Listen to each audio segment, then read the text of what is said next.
Баршаңызға қайырлы күн достар. Бүгін кофенің пайдасы мен зиянымен бөлісемін. Кофенің пайдасы, яғни кофе сергітеді және жұмыс өнімділігін арттырады. Жаттығудан кейінгі бұлшықет ауруын басады, күйзелістен құтқарады.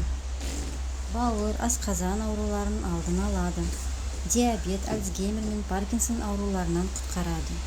Яғни кофенің зияны да бар. Яғни кофенің зияны бұл ұйқысыздыққа шалдықтырады.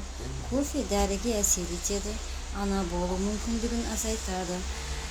Кофені көп ішкен жағдайда сергіту әсерімен бірге ұйқысыздыққа шалдықтырады. Себебі кофені ішкен соң ол 15 минуттан кейін ғана ағзаға әсер етіп, 6 сағатқа дейін белсенді болады. Егер ұйқыңыздың қанғанын қаласаңыз, түстен кейін немесе ұйықтар алдындағы 2-3 сағатта кофе ішпеңіз. Егер қандай да бір дәрі қабылдап жүрсеңіз, дәрігерден оны кофемен бірге ішуге болатынын, болмайтынын туралы сұрап алыңыз. Себебі кофе дәрілік заттардың әсерін арттырып немесе керісінше әсер етіп жіберуі мүмкін.